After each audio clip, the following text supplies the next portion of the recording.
Les doy la bienvenida a la infografía de ilustración de los conceptos de modularidad con la utilización del lenguaje de MATLAB, obviamente con la herramienta MATLAB, ¿no? El enfoque de esta infografía es simplemente orientar la forma en que se deben abordar la solución de problemas con la utilización de la modularidad como un paradigma adicional al que ya venimos trabajando en el contexto de la informática o la aplicación de los conceptos informáticos al ejercicio profesional para el tecnólogo en electrónica. Quiero enfatizar los siguientes aspectos. Hay, digamos, una serie de problemas que tengo proyectados publicar como taller 4, de los cuales son 15 en total, como aparecen ilustrados en la imagen.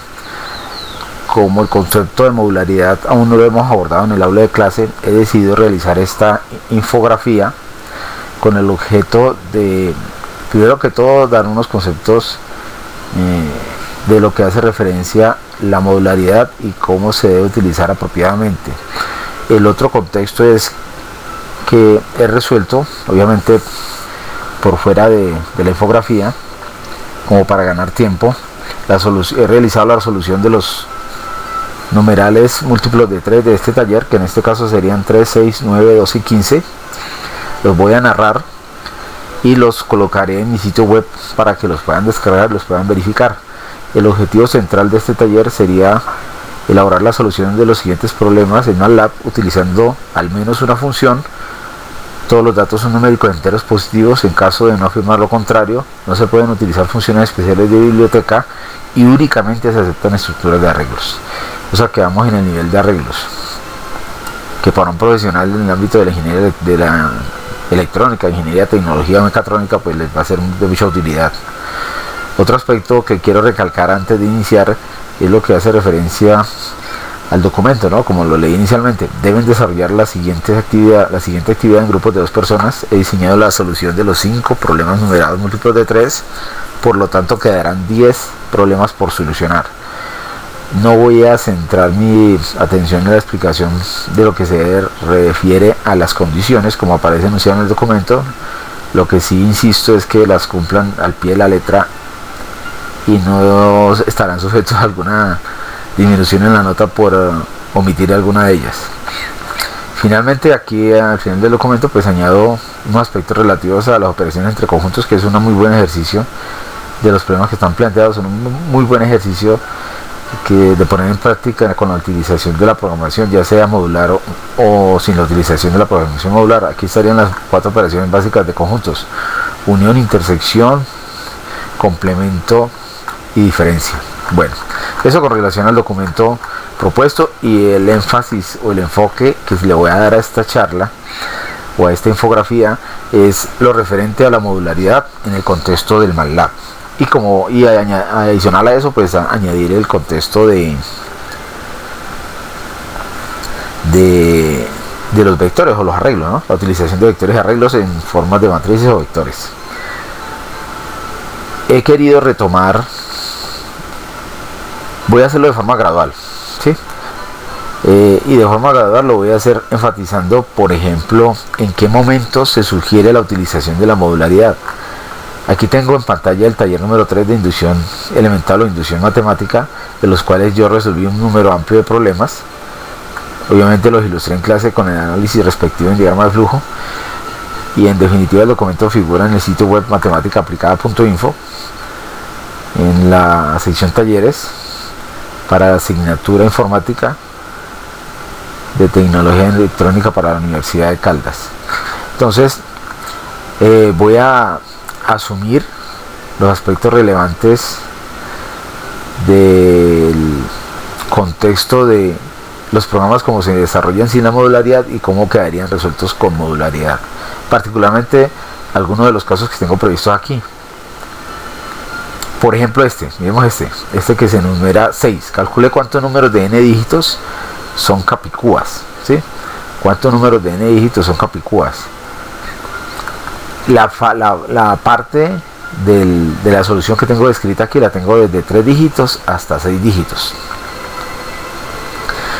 Yo pudiera de pronto evidenciar la posibilidad de reducir todo este código donde se decide si si el número que se está generando en este segmento de código es Capicúa. Entonces vamos a mirar ese código desde MATLAB. Entonces el problema plantea lo siguiente: calcule cuántos números de n dígitos, n mayor que 2, son Capicúas. A ver, por aquí debo tener el código. Suma de Capicúas, véalo acá. Aquí lo tengo desarrollado como aparece enunciado en el texto del documento que añadí como taller, habiéndole adicionado los códigos, ¿no? Sucede que este en particular tiene incrustado todo este código que cumple varias misiones. Vamos a hacerlo hasta aquí, hasta aquí cumple la misión, básicamente. Mire el código es bastante amplio, ¿no? Finalmente la parte inicial, que es recorrer los números desde... Aquí estamos segmentando los códigos NSLE, que sea... No sirve que sea menor que 3 ni que sea mayor que 7. En otras palabras, solo sirve de 3 a 6. A 7 inclusive, ¿no? A 6. De 3 a 6. Incluso el 6 está aquí. Por esa razón está segmentado los casos para descomponer en dígitos el número que el sistema genere, ¿no? De 3 a 6. Entonces 3, 4, 5 y 6. Si quisiéramos ampliar este rango, tendríamos que generar un código. Y este código se puede hacer de una forma interesante en términos de lo que se denomina la recursividad. Pero bueno, la infografía no contextualiza en ese ámbito, entonces por esa razón no me voy a meter por ahí. Voy a simplemente a coger este programa que está desarrollado en un solo script, lo voy a convertir en dos scripts. Uno que es el programa principal y otro que es el programa o la función, ¿de acuerdo? Entonces vamos a crear uno nuevo. Entonces mire lo que voy a hacer. Entonces voy a llamarle suma. Aquí dice bueno, está mal escrito, ¿no? Voy a colocar suma Capicúas a la siguiente, ¿sí? Voy a copiar de aquí el código, voy a copiarlo todo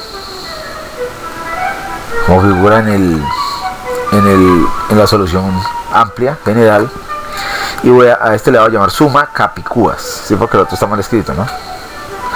Entonces ya guardemos este como suma Capicúas. Suma Capicúas. Bueno, hay que insistir que en el nombre, particularmente para el caso de MATLAB, el nombre del fichero, que obviamente muchos lenguajes lo asimilan de esa manera, el nombre del fichero no debe tener ni espacios, ni acentos, tildes o similares, ni símbolos especiales. Entonces aquí le coloqué suma Capicúas, guardo, y en el siguiente que acabo de crear, que está sin título, le voy a llamar función descomponer, no, voy a llamarle descomponer número, ¿sí? Así lo voy a llamar. Entonces, llamémosle descomponer número. Coloquémoslo aquí, función para descomponer un número entero en sus dígitos. Descomponer un número entero en sus dígitos. Listo. Entonces ya me da la posibilidad de grabar, entonces grabo. Entonces coloquemos aquí descomponer número.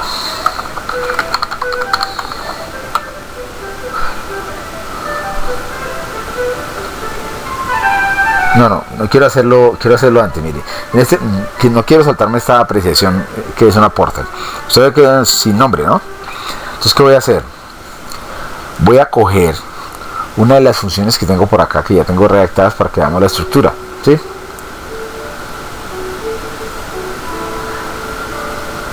Voy a abrir, por ejemplo, esta. Mírenla. Esta es la estructura de una función en el lenguaje MATLAB. ¿Cómo se estructura? ¿Cómo se redacta? La palabra function, que define función, obviamente está reconocida en azul porque sí es correcta. Entre llaves cuadradas, el argumento de salida, o sea, la respuesta que voy a entregar, igual al nombre de la función con los argumentos de entrada. En este caso, para esta función se requieren esos argumentos. Ya más adelante voy a retomar esta explicación en particular, pero entonces voy a copiar esta para adaptarla a la que requiero acá, y después hablaremos un poco de esta en particular, que hace referencia a los problemas que resolví. Entonces mire, función, ¿qué hace esta función? Descomponer un número entero en sus dígitos. Ah, no, no, esa no hace eso. Aquí dice, esa es una de las tareas previas. Lo que necesito finalmente es que me diga si el número es capicúa o no, ¿sí? Para descomponer un número entero de sus dígitos y determinar si es capicúa. Y determinar si el número es capicúa o palíndromo, ¿no? Recordemos que capicúa o palíndromo se refiere a todas las cifras numéricas o palabras, porque digamos hay una familia que palíndromo se refiere a frases y capicúa se refiere a números, ¿no? Que se dicen igual de izquierda a derecha que derecha a izquierda. Hay personas que se saben palabras completas, yo me sé pues, frases completas, yo me sé oso, ¿no? Oso se lee izquierda a derecha igual que derecha a izquierda. O a nivel de cifras, el 121, el 131, el 1221 y así sucesivamente. Entonces aquí voy a decir capicúa, va a hacer la salida. Capicúa. ¿Qué requiero acá? Entonces esta función la voy a llamar función capicúa. Así voy a decir. Capicúa. Así voy a llamar. ¿Qué argumento necesito? Necesito el número, únicamente el número.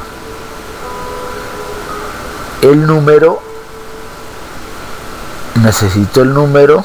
Sí, solo el número. Les voy a explicar por qué solo necesito el número. Aunque podría pedir el número y el número de dígitos que tiene, ¿no? Pero no, el número de dígitos que tiene lo puedo descifrar. Solo cogamos el número. N va a representar el número, ¿no? El estado lo va a manejar como una variable lógica. O sea, si el estado es 0 es porque no es capicúa. Y si el estado es 1 es porque sí es capicúa. Entonces ahora voy a coger acá el código que realiza el switch, de acuerdo al número de dígitos. N se refiere al número de dígitos. A ver. Ah, pero es que N lo entran. ¿No? Entonces necesito N y la cifra numérica, ¿no? Entonces, digámoslo que hasta aquí. Control C.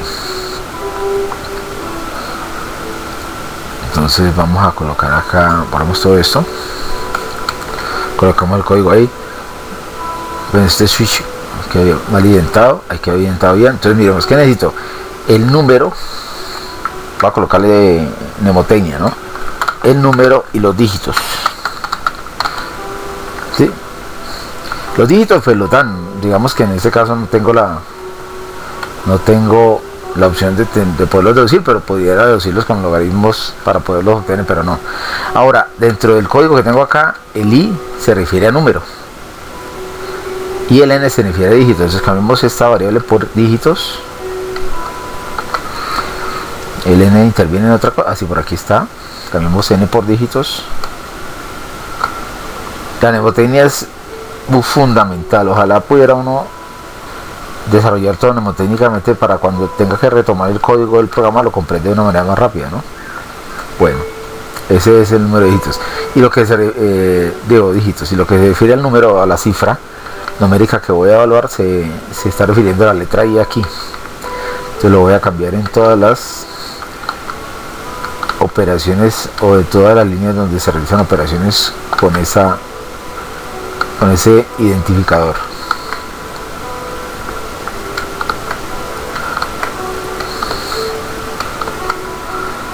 Me quiero tomar la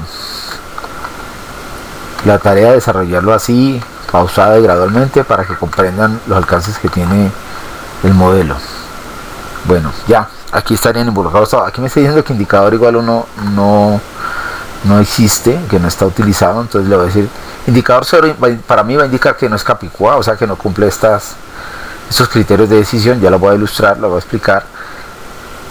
Y la variable de salida o el parámetro de salida que tengo escrito aquí es capicúa, estaba incluso más escrito capicúa. Y al final voy a decir entonces que capicúa debe sacar la respuesta igual a capicúa igual a indicador, ¿sí? Ya voy a explicar en detalle qué estoy haciendo acá. Bueno, miremos, aquí hay un switch, me dice que no tiene el end. Yo lo veo acá, case, dígitos,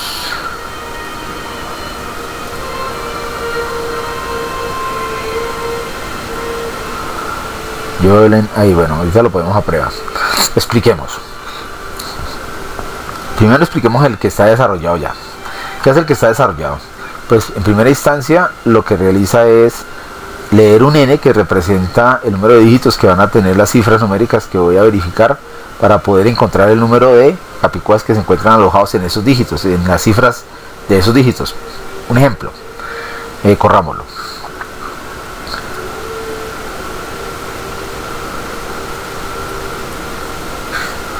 Aquí me dice que el número de, o la suma de todos los capicúas que se encuentran, pero no me dio lectura. A ver qué pasó aquí, no me dio la lectura. Miren, vamos a ver, pues vamos a correrlo. Dale play. Lo está haciendo de forma automática, o sea que no me está permitiendo leer n. Pues que n vale 5, pues no va a funcionar, ¿no? Entonces digámosle que 1 para que me lo lea, ¿sí? Que los médicos se mueren. Ahora sí me lo lee. Entonces voy a pedirle que me sume todos los números capicúas que tienen n igual a 2, a 3, o sea que tienen 3 dígitos. Mírenlos ahí, incluso me los dio a observar y no alcanza a parpadear hasta observar, y me dice que vale 49.500 la suma de todos los capicúas. Como esta suma es entera, entonces le voy a decir que quite los decimales, pero no son detalles que... ¿Cómo quito esos detalles? Aquí en la interpretación de la suma le digo porcentaje f.0, quiere decir que no muestra decimales. Voy a decir entonces que me lo corra, que lo guarde y que lo corra de nuevo. Dígame cuánto vale la suma de todos los capicúas que se alojan en 4 dígitos o que son de 4 dígitos. La suma es 495.000. No, 495.000, sí, porque dice un 0 por ahí. Miremos a ver qué sucedió.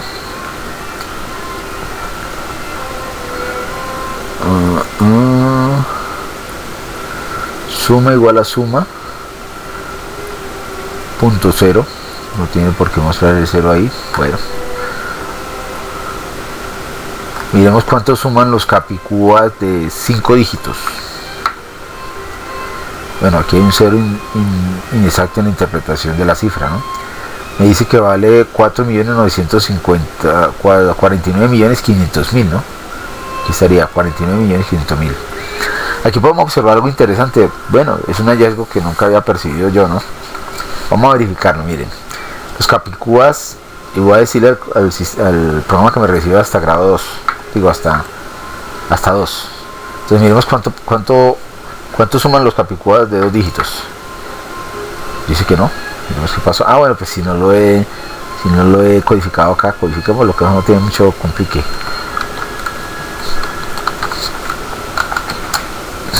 Entonces para 2 dígitos necesito la unidad y la decena. Entonces descompamos la unidad y decena.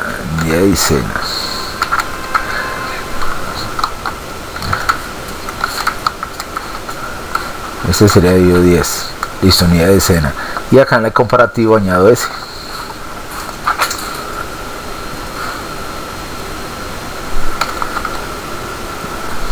Por adelantado les pido disculpas si ladra mi mascota, que la tengo aquí. Bueno, entonces aquí el save. Y aquí si n igual a 2, si unidad es igual a decena. Bueno, añadido ese rango, porque no lo tenía previsto dentro del desarrollo o el diseño que había elaborado. Entonces miremos a ver, para 2 vale 495, ¿sí? Esos ceros son partes decimales, entonces se lee 495. Ahora miremos para 3.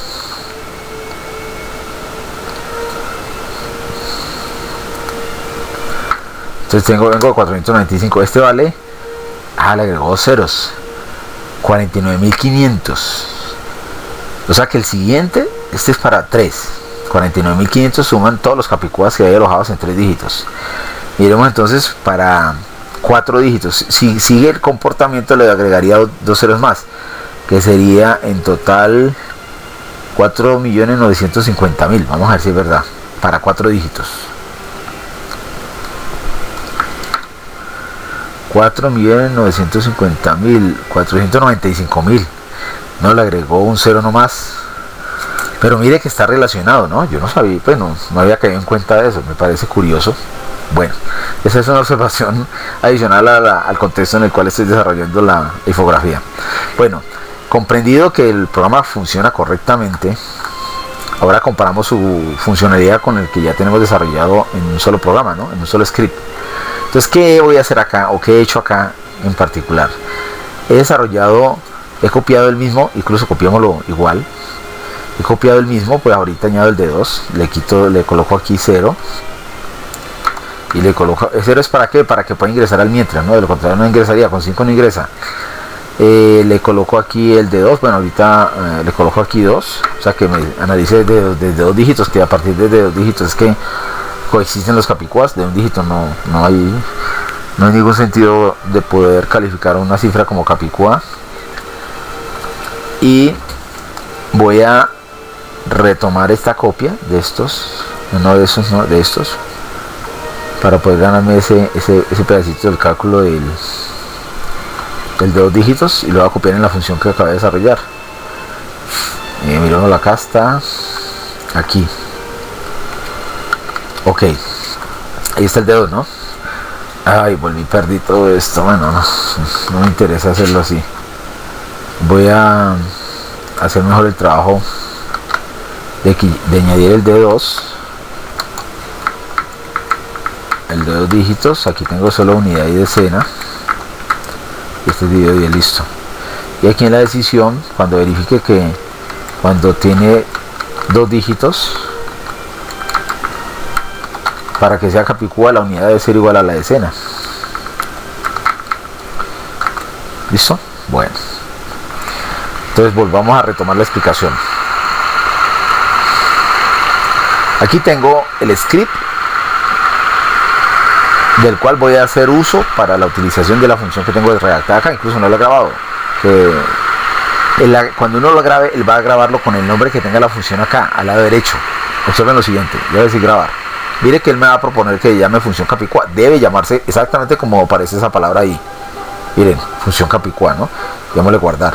Listo, quedó guardada exactamente con el nombre que aparece a la derecha de la igualdad del parámetro de salida. Recuerden, este es el parámetro de salida que va entre corchetes cuadrados. Este es el nombre de la función, que es coincidente con el nombre del fichero, y aquí van los argumentos de entrada y salida. Digo, particularmente, perdón, los argumentos de entrada. Requiero la cifra numérica, la cual le va a verificar si es capicúa o no, para descomponerlo en sus dígitos. Aquí viene la cifra numérica que me dice de cuántos dígitos es la cifra, para saber en cuál de estos casos entra. Y finalmente aquí en la parte inferior, de acuerdo al si tiene 2 dígitos, 3 dígitos, 4, 5, 6, pues entonces comparo dígito a dígito para poder discriminar si es capicúa o no. Un ejemplo, si la cifra numérica tiene 3 dígitos, 2 dígitos por ejemplo, el 11, el dígito de la unidad y el de la decena deben de ser iguales, ¿no? Entonces por eso digo, si decena es igual a unidad, entonces sí es capicúa. Por eso estoy utilizando el identificador IND, como que cuando vale 0 es porque no lo es, y cuando vale 1 sí lo es. Si fuera de 3 dígitos, voy a abrir una línea aquí para explicar eso. Por ejemplo, el 123 no es capicúa. ¿Por qué? El del centro no tiene importancia, me refiero al de la decena, pero el de la unidad debe ser igual al de la centena. Mírenlo acá, el de la centena debe ser igual al de la unidad, ¿sí? Obviamente la comparación es conmutativa, ¿no? Yo puedo comparar centena con unidad o unidad con centena. Bueno, y así sucesivamente para cada una de las cifras numéricas de 2 dígitos a 6 dígitos. Finalmente, después de evaluar todas estas operaciones y realizar la comprobación, concluyo que la respuesta va en la variable capicúa que redacté aquí en la parte superior. Aquí en la parte superior redacté la variable capicúa. Entonces esa variable capicúa es donde entrega la respuesta final, ¿sí? Como es una sola respuesta y no es sino un número, entonces yo puedo utilizarla en muchos aspectos. Lo puedo utilizar escribiendo la respuesta, puedo utilizarla dentro de una decisión, cosa que no puede hacer cuando sea un arreglo o un vector o un cúmulo de datos, como lo son la estructura de arreglos. O sea, un arreglo por lo regular lleva más de un dato alojado dentro de su estructura, en cambio una cifra numérica solo lleva una. Entonces en ese contexto voy a integrar esta respuesta que me devuelve esta función al código script suma de capicúa, suprimiéndole toda esa parte del código.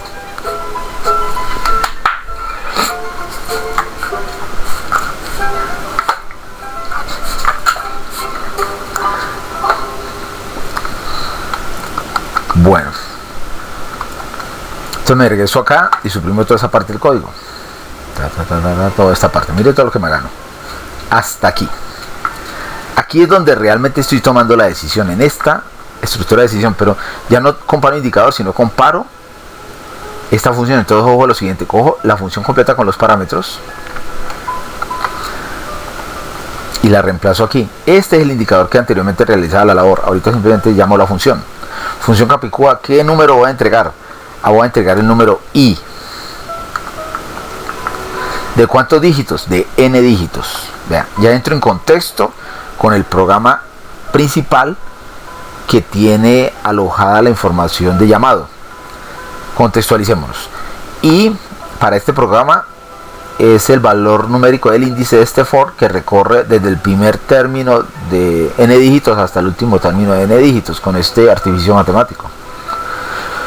Ahora, esta posición inicial, la primera posición del argumento de esta función Capicúa, dice que es el número, o sea que indiferente a que aquí se llame número y aquí se llame i, cuando disparo, cuando entrego i, me lo recibe en la variable o en el identificador número, y cuando le entrego este argumento n, me lo recibe en la variable o en el identificador dígitos, ¿de acuerdo?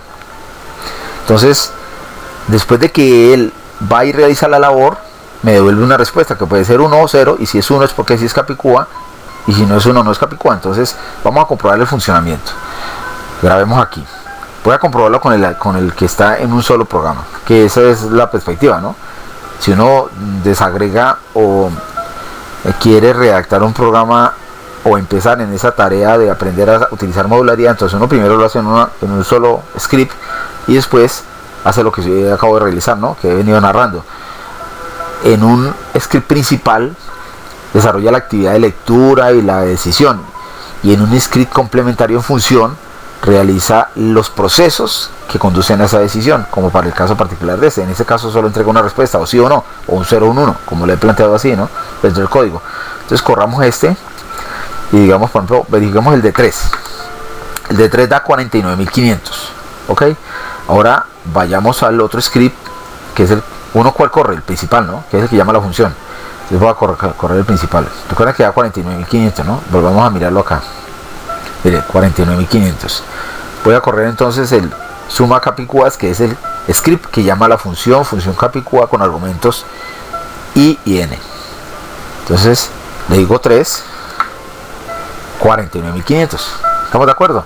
Funcionó perfecto.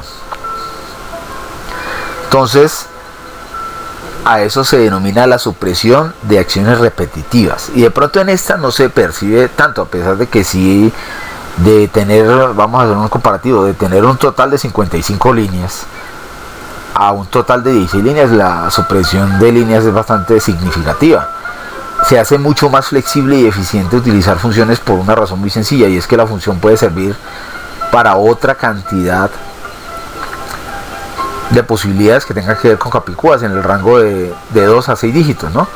Ahí ya puedo, no sé, realizar una cantidad de actividades, que un usuario entre un Capicúa y que verifique o mirar si un número Fibonacci es Capicúa. Bueno, finalmente ya se sujeta únicamente a entregarle los argumentos, el número y el número de dígitos, o sea, la cifra numérica y el número de dígitos, y él automáticamente me va a responder un 0 o un 1, y con el 0 indica que no es Capicúa y con el 1 sí confirma que es Capicúa. Entonces miren la ventaja tan interesante que representa la utilización de funciones, ¿no? Eso en el ámbito de una respuesta, ¿no? Estoy hablando de una sola respuesta y vuelvo y recalco en el concepto de la función. La estructura tiene está conformada de la siguiente forma. La palabra function, en inglés, que es función, entre corchetes cuadrados, los parámetros de respuesta que va a entregar esta función, sean tantos como sea posible, ya sea que sea un vector, una matriz o una cantidad de argumentos adicionales separados por coma. Al frente, después del igual, la palabra que representa el nombre de la función con la cual va a ser llamado, y que debe llamarse exactamente igual que como el fichero.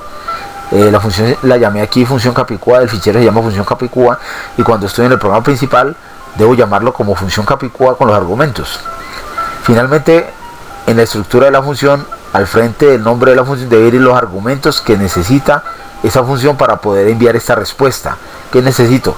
Necesito el número o la cifra numérica de la cual voy a verificar si es capicúa o no, y necesito indicarle al sistema cuántos dígitos tiene esa cifra.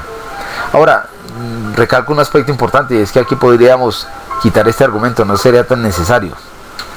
¿Por qué? Porque con un artificio matemático utilizando el logaritmo en base 10 podría obtener cuántos dígitos tiene una cifra numérica entera, ¿sí?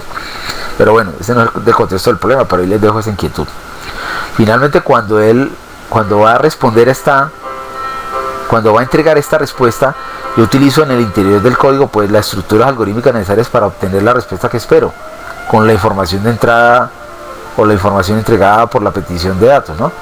Cuando se hace la invocación a la función, cuando se llama a la función, se entrega el número o la cifra numérica y el número de dígitos que trae esa cifra numérica. De acuerdo a la selección de caso que aparece señalada aquí, pues es hombre, si tiene 2 dígitos se descompone en unidad y decena, si tiene 3 dígitos se descompone en unidad de decena y centena, si tiene 4 dígitos unidad de decena, centena, unidad de mil, y así sucesivamente, y se comparan después de la descomposición individualmente los dígitos que corresponden al criterio discriminante para determinar si es capicúa o no. En el caso de 2 dígitos se compara la unidad con la decena, si en el caso de 3 dígitos la centena con la unidad, en el caso de 4 dígitos la unidad con la unidad de mil y la decena con la centena, y así sucesivamente.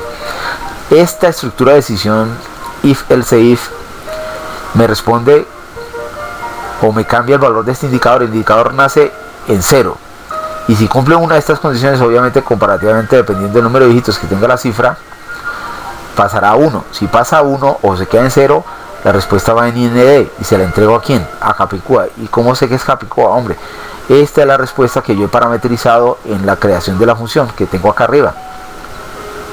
Si lo hubiera colocado Jorge, entonces aquí le llamo Jorge y acá le llamo Jorge. Ese identificador no interviene para nada cuando hago el llamado. Miren, regresemos. Cuando haga el llamado únicamente redacto el nombre de la función y entre paréntesis los argumentos separados por coma, los argumentos que voy a enviar. Ahora, esos argumentos deben de estar en el mismo orden en el que los van a recibir. O sea, la información debe ir en el mismo orden, no necesariamente con el mismo nombre. En este caso, la cifra numérica aquí se llama i, para la función se llama número. En este caso, el número de dígitos de la cifra numérica aquí se llama n. En este caso se llama dígitos, ¿sí? Entonces él va a recibir, si le entregan i, él lo recibe en número, y si le entrega n, él lo recibe en dígitos. ¿Estamos de acuerdo? Bueno, perfecto. Concluyendo la explicación para este caso inicial como la parte básica de lo que pudiera hacer comprender el concepto de modularidad con la utilización de funciones, pues la gran flexibilidad que favorece la utilización de funciones es muy amplia, y de pronto se percibe en la medida en que uno, para el caso particular de pues si a mí me piden evaluar capicúas, pues simplemente ya tengo la función, simplemente redacto el código principal para entregarle los argumentos necesarios, que él me devuelva un 0, un 1, y yo con base en el 0 decido que no, y con base en el 1 decido que sí. Entonces mire todo el engranaje que empiezo a acumular como base del conocimiento para poder reducir esfuerzo en la solución de muchos problemas que se pueden suscitar en el ámbito empresarial, ¿no? Voy a contextualizarme en otro caso. Recordemos el caso, por ejemplo, de las sumatorias.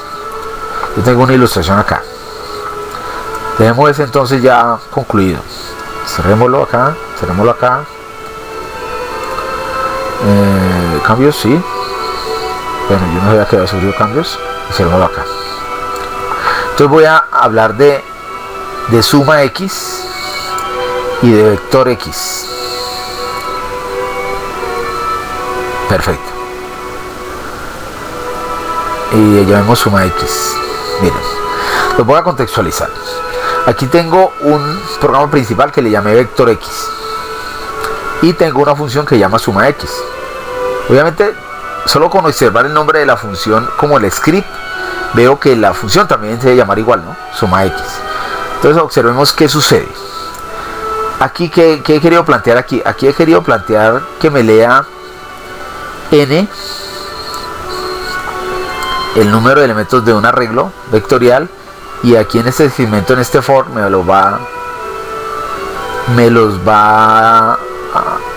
va a sugerir la petición de esos n datos. Por ejemplo, Y ilustrémoslo en ejecución. Aquí me pide n. Bueno, listo, va a decir que tengo 5 datos. Entonces él me va a decir, bueno, lléneme el vector. En este caso el vector se llama x.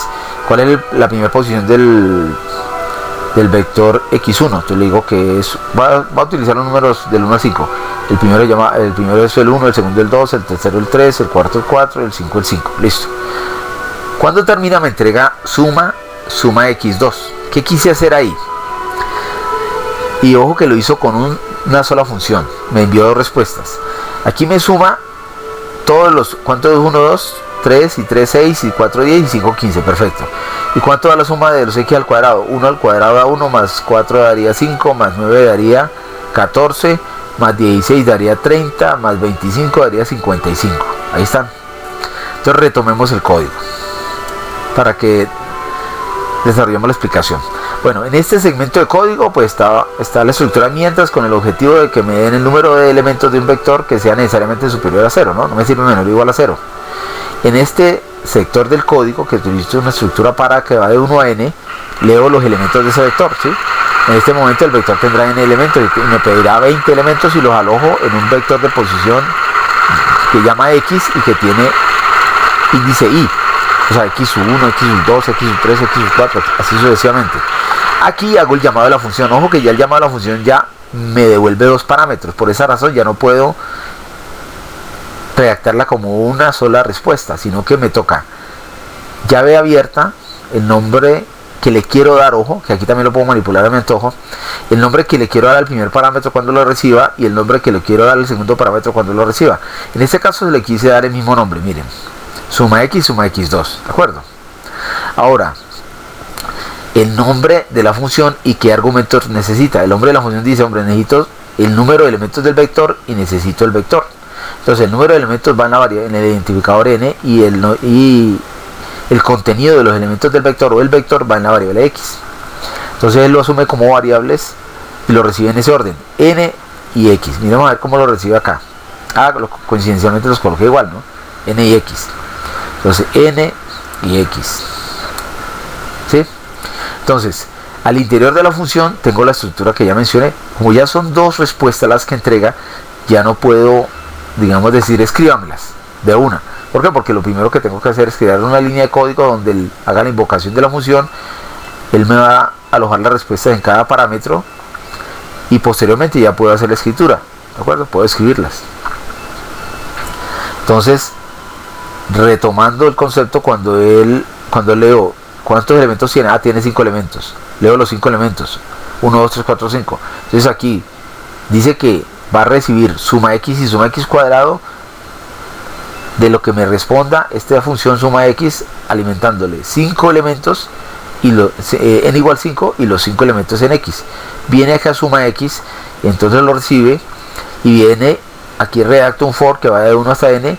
Inicializo una variable llamada suma x y un identificador llamado suma x y otro identificador llamado suma x2 que corresponden a los que estoy enviando como respuesta y donde voy a alejar las sumas. En suma x pues sumo x sub i y en suma x2 sumo x sub i por x sub i. Entonces de esa forma funciona. Ahora volvámoslo a poner a correr. Digámosle que me sume 10 elementos, de los cuales son, voy a colocar aquí números aleatorios, pues números al azar. Listo, ahí está la respuesta. Ahora, ¿qué beneficios trae? Ojo a esto. Si la actividad propia de este programa es sumar, hay una función que me suma los elementos del vector 1 a 1 y el otro me los eleva al cuadrado y me los suma 1 a 1.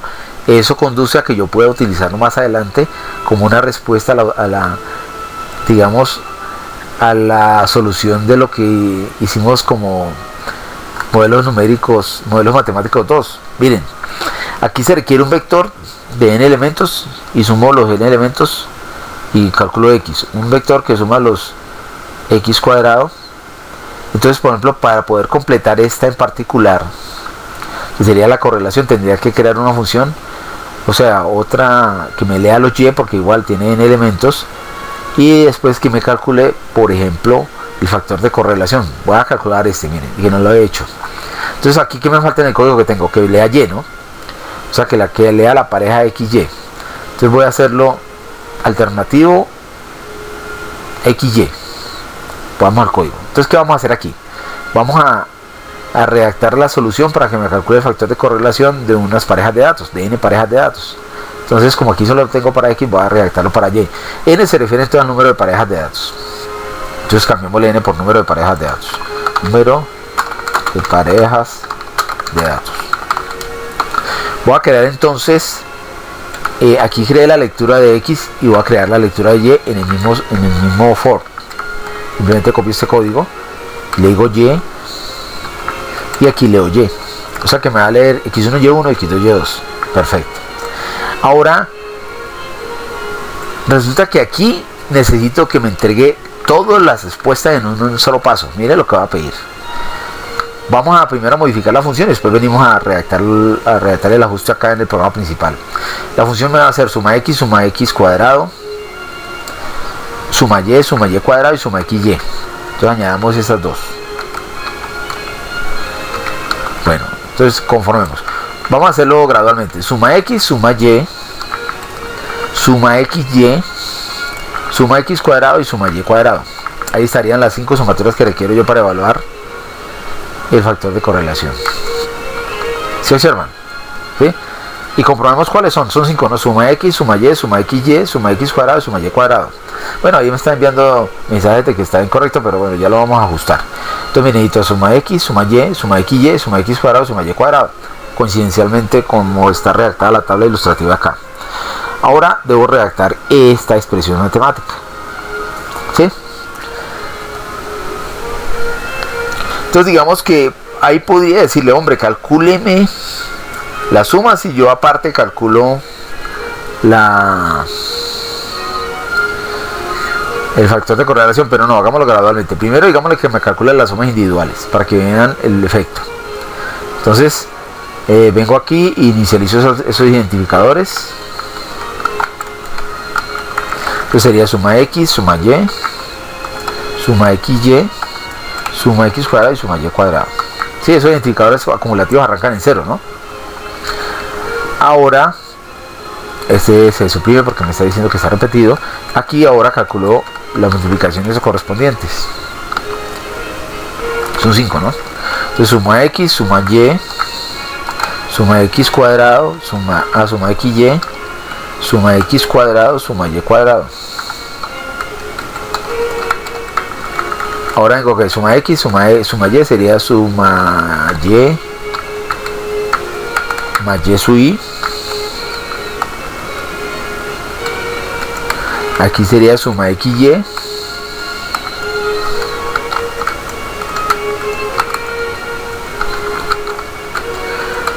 Esto sería x por y. Aquí sería suma xy. Aquí suma x cuadrado, está bien. Y la de abajo es suma y cuadrado, entonces ya no sería, bueno, suma y cuadrado. Entonces aquí sería el argumento del vector y. ¿Listo? Ahora, ¿qué información necesito? Necesito n, x y y. Mire lo que modifiqué. Entonces retomemos. Aumenté en 3 parámetros más de respuesta. Y eso ocasionó, para poder obtener las respuestas, que tenga que aumentar un parámetro de entrada. ¿Sí? O sea, le entrego n, el número de elementos que tiene cada vector x y y. Él inicializa las sumatorias, que es donde va a calcular las sumas individuales de cada uno de los elementos de los vectores. Y entonces aquí sería suma de xy, suma de y, suma de xy por y, suma de xy por xy, que es x al cuadrado, y suma de y por y, que sería y cuadrado. Bueno, ese es el cambio. Ahorita me llevo esta parte a la función, al programa principal. Miren.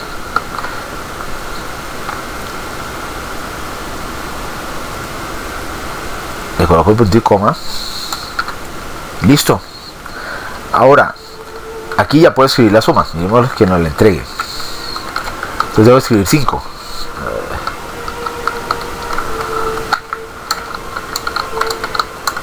Miremos, que lo hagan en un orden. Suma x, suma y, suma x por y, suma x cuadrado y suma y cuadrado. Listo. Entonces aquí el argumento sería suma x, suma y, suma x por y, suma x cuadrado y suma y cuadrado. Listo. Allá quedó. Recapitulemos. el programa inicial solo tenía la suma de x y de x cuadrado. Lo que he querido ilustrar es que observen cuando uno requiere una función que me devuelva muchas respuestas individuales, no en un vector, sino muchas respuestas individuales, lo puedo realizar de esa manera. Entonces, como pongámoslo a prueba. Entonces me va a preguntar cuántos números de datos tiene, digamos que 5. Entonces digamos que tiene 1, 2, 3, 4, o sea la pareja 1, 2, la pareja 3, 4, la pareja 5, 6, la pareja 7, 8, la pareja 8, 9, listo.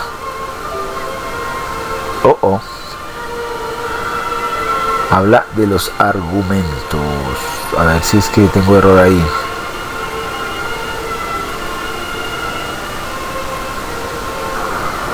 Dice que los argumentos del vector x. Miremos qué sucedió.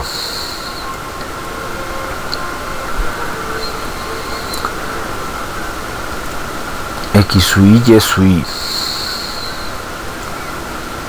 Bueno, aquí por lo regular me pide que yo deba coger esos vectores y los llene de ceros. Entonces llenémoslos de ceros cuando yo sepa que es n. Entonces ceros, va a decirle que se llene de tantos ceros como n elementos, y que y sea igual a ceros n. ¿Qué significa esto? Que a x lo he creado como un vector de n ceros y y de n ceros. Ya cuando el usuario le digite la información aquí, pues ya no habrá problema. Mire que se borró el indicador. Voy a comentarlos para que vean el siguiente efecto. Si yo no hago eso, mire que yo no había percibido esta, y voy a hacerle el aumentico acá, este señalador rojito que me indica que hay una novedad con respecto a ese parámetro. Entonces, cuando vi el error, entonces concluí que sí había que llenarlo de ceros para que lo declarara. Volvamos a grabar y corrámoslo. Digámosle 5. 1, 2, 3, 4, 5, 6, 7, 8, 9, 10. Todavía me habla de que error, suma x, suma y, suma x cuadrado, suma y cuadrado, sumas x, o sumas, debería de colocar sumas. N, x, y. Y vamos a ver qué me está haciendo acá.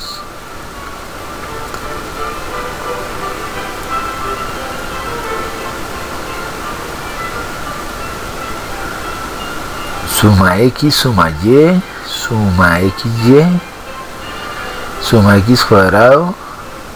Ah, vela acá. Suma x cuadrado, este sería suma y cuadrado. Pues ese era un error, ¿no? Y vamos a ver. O si no, me estaría obligando a utilizar necesariamente vectores porque con más de un elemento, ¿no? Dice no se puede correr, ojo. Mire, me equivoqué, no, dice que no se puede correr, que requiere argumentos. Entonces por esa razón vengo acá. 5, 1, 2, 3, perdón. De nuevo. 5, 1, 2, 3, 4, 5. 1, 2, 3, 4, 5. Bueno, lo quise disparar así. Listo, mírenlo ahí. Era ese el error. Un identificador mal aplicado por allá en la función. Entonces miren, ¿qué me está diciendo aquí? Que la suma de x vale 15, que la suma de y vale 15, que la suma de x por y vale 45, que la suma de x cuadrado vale 55 y que la suma de y cuadrado vale 55. Esta es entonces una función que devuelve muchos parámetros. Ya quedó ilustrada. Ahora, podría existir otra en particular que me devuelva r cuadrado. Pero bueno, sería una sola, ¿no? Sería una sola función, de la cual simplemente le voy a hacer otra función que llame factor, no, R2, que llame R2, así le voy a llamar. Nueva función R2. ¿Ve? Primero voy a copiar los mismos argumentos de esta y ahora hago el cociente. Entonces, ¿cómo le voy a llamar? Ah, bueno, esto solo va a devolver un solo valor. ¿Cuál? Factor de correlación. Coloquémosle factor. ¿Y cómo le va a llamar? R2. ¿Qué argumento necesita? N, X, Y. Listo.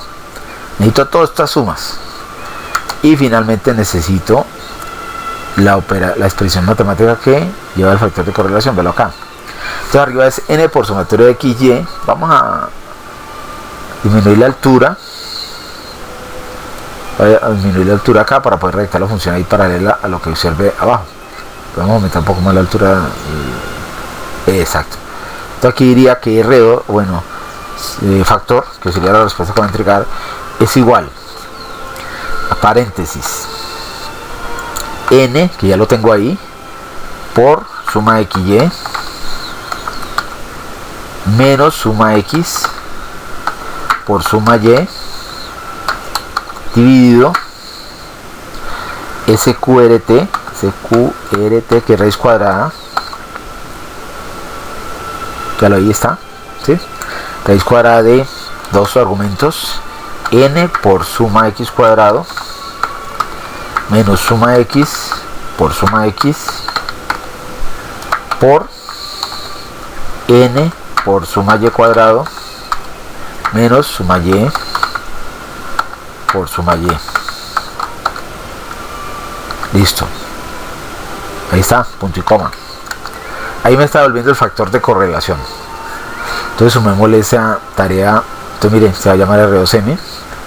Sumémosle esa tarea acá a vector. Entonces al final, digámosle que escriba. Mire que como es una sola respuesta, la puede escribir directamente sin hacer un llamado previo en una línea, ¿no? Entonces digamos aquí R2 es igual, y vengo y traigo la función así como está invocada. ¿Ver acá? Como devuelve un solo valor, lo puedo meter directamente dentro de la escritura. Vale, ahí. ¿Listo? Corrámoslo. Corramos uno que nos dé, no sé, voy a colocar uno, bestia uno. ¿Qué tal decía? Bueno,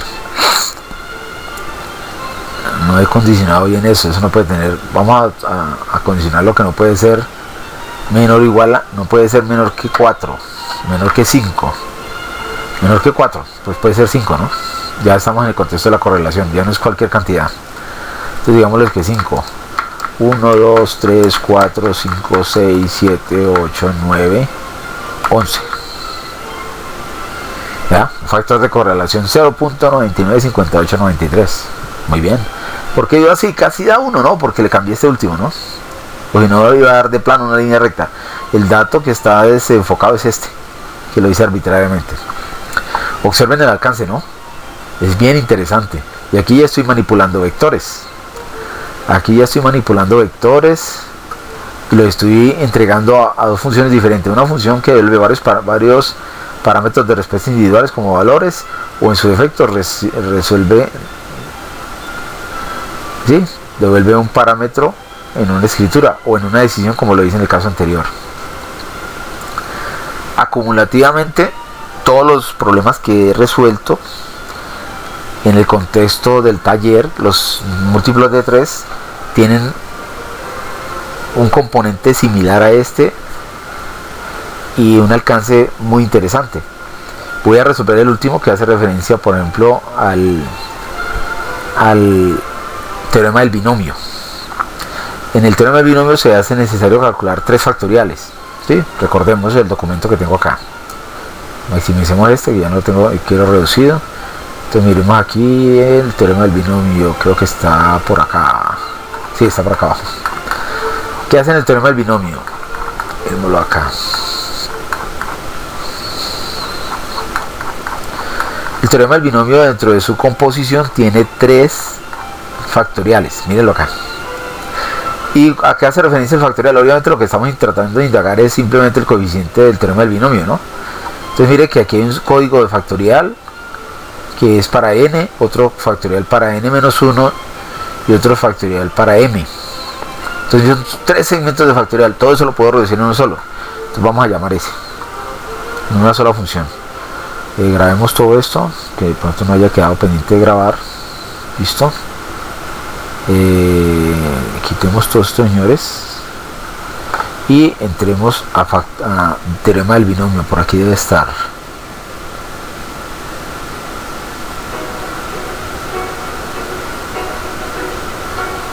Velo acá. Teorema del binomio. Ok. Maximicemos este señor. Entonces, ¿qué hace el teorema del binomio? El teorema del binomio lo que hace es que evalúa la expresión que aparece ilustrada acá y que corresponde el factorial, digo, el combinatorio de n combinado k, que sería n factorial sobre n menos k por k factorial, ¿sí? Entonces resulta que finalmente lo que está haciendo es factoriales. Entonces vamos a crear un subprograma que llame factorial. Pero yo verifico que no lo haya creado antes. Si de pronto ya lo he creado, lo cojo. Mi fac, véalo aquí. Véalo acá. Aquí tengo mi fac. Simplemente es disparar el valor. ¿A qué valor le quiero calcular el factorial? Me devuelve el factorial. Entonces mire que voy a utilizar uno que ya tengo. No tuve que crear nada. Entonces vengo aquí al binomio y digo, bueno, factorial. Aquí estoy calculando el factorial a n. Aquí a n menos k. Y aquí a k. Véalo, ahí están. Entonces miremos el argumento de este señor. Entonces vengo acá y digo, llevémoslo todo a ver dónde es que tengo que introducirlo. Ah, bueno, el factorial de n, vea. Entonces aquí vengo factorial de n. Entonces digo que mi factorial y ese factorial es para n. El siguiente es para n menos k, véalo acá. Entonces digo n menos k. Le puedo entregar un argumento como una operación aritmética. Ya van a ver cómo funciona. Y el último es el de k. Listo. Ahora, ¿qué me gano? Mire, me gano todo esto. Me gano este segmento de código, este segmento de código y este segmento de código. Interesante, ¿o no?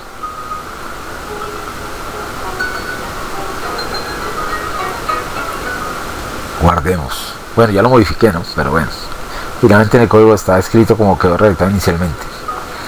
Entonces, corrámoslo. Entonces, por ejemplo, los coeficientes de x al cuadrado. Digo, de x más y al cuadrado. X más y, todo elevado al cuadrado sería 1, 2, 1. Miremos a ver. Véalo ahí. Miremos otro. El coeficiente de x a la 4. De x menos y, x más y a la 4. Entonces sería, a la 4 sería, a ver, recuerdo, 1, 4, 10, 10, 4, 1. Creo que es así. Vamos a ver. Ah, era 6. 1, 4, 6, 4, 1. Esos son los coeficientes del desarrollo del teorema del binomio para una expresión x más y a la n, siendo n el número que estoy leyendo ahí. Y mire, está solucionado. Yo creo que fue el más rápido que hice, no tengo que discutirlo. Ya tenía una función llamada factorial. Vean aquí mi fac. Simplemente lo que hice fue llamarla y ya. Y intentemos esto. Listo, muchachos, creo que para todos los que les hayan sacado el tiempo necesario para acceder a esta explicación, creo que ya es suficiente el contexto en el cual he desarrollado la ilustración. Como les mencioné inicialmente, en el documento que tengo redactado para el taller, que lo tengo acá, en este documento, debajo de cada numeral voy a añadir los códigos de MATLAB, tanto de la parte de la función como de la parte del programa principal. Primero el programa principal y después las funciones, para que las pongan a prueba y practiquen lo que he relatado en esta infografía.